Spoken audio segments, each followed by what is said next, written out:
Sebenarnya yang ingin saya tanyakan, benar kata Ustadz kalau misalkan biasanya orang yang menyakiti kita itu adalah orang yang paling terdekat. Nah, bagaimana caranya menyembuhkan hati kita yang udah terluka, baik secara psikis maupun secara mental. Dan itu ketika kita berproses untuk memaafkan, mengikhlaskan, itu terjadi lagi ke depannya. Jadi berkali-kali akhirnya kita memulai lagi dari awal untuk memaafkan, mengikhlaskan gitu. Tapi kok semakin lama rasanya semakin berat gitu Ustadz untuk memaafkan. Tapi untuk dijauhkan juga tidak mungkin gitu, karena kembali lagi itu adalah orang terdekat. Nah, itu ya sih Ustadz. Ada dua hal yang ingin Ahilman sampaikan. Untukmu yang sedang tersakiti oleh orang terdekat. Satu, siapkan ruang hati untuk memberikan maaf atas setiap kesalahan. Dengan catatan, ada perbaikan dan perubahan yang dia hadirkan. Contoh, mungkin di antara kita ada yang pernah terluka karena orang tua, mungkin. Maka izin, sesakit apapun lukamu karena orang tua, pelan-pelan berikan ruang di hati untuk bisa memaafkan. Memang sulit, iya. Tapi ketika ruang itu disediakan, maka engkau akan bisa mendapatkan kebaikan. Contoh lain, mungkin di sini ada rumah tangga yang disakiti berkali-kali sama suami, sama pasangan, sama istri. Kalau orang yang menyakiti kita mau berubah, mau memperbaiki diri, maka siapkan ruang untuk bisa memaafkan. Tapi kalau dirasa sulit dan meninggalkan adalah pilihan terbaik, tidak ada masalah.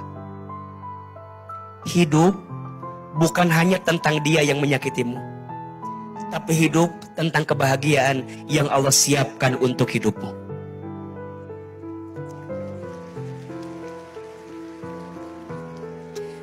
Walaupun nanti ada pembahasan lebih dalam, misalnya pergi sulit, bertahan sakit. Memang tidak mudah, tapi akan jadi mudah kalau goalsnya sama. Allah, aku berpisah darimu karena Allah, dan aku masih memilih bertahan denganmu juga karena Allah. Tapi memaafkan bukan tentang orang yang menyakitimu, tapi memaafkan tentang kesehatan dalam hatimu. Memaafkan itu menyembuhkan. Memaafkan itu menguatkan. Jawab yang keras. Allah tahu tidak rasa sakit kita? Allah tahu tidak luka hati yang kita rasakan? Allah tahu tidak bertubi-tubi luka yang kita rasakan? Tahu. Jangan membalas orang yang menyakitimu. Jangan mengotori hati dengan membalasnya. Pertama, belajar apa? Memaafkan. Yang kedua,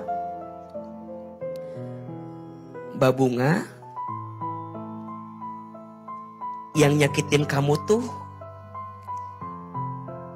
cuman satu orang atau cuman dua orang, tapi yang mencintaimu di luar sana begitu banyak. Jangan fokus dengan yang menyakitimu, fokuslah dengan yang mencintaimu.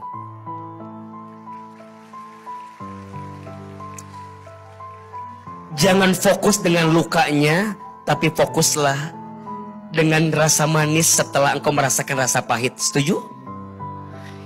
Kita nggak akan tahu rasanya manis kalau kita belum ngerasain pahit.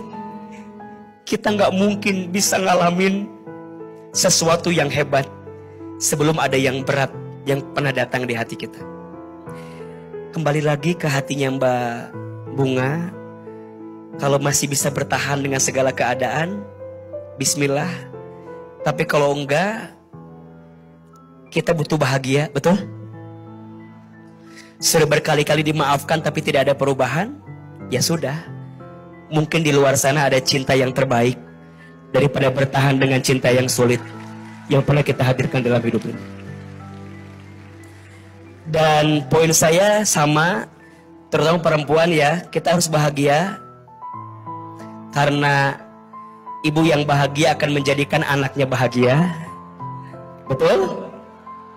Maka untuk semua luka yang pernah terasa, coba diingat kebaikannya. Mungkin pelan-pelan akan lupa dengan keburukannya.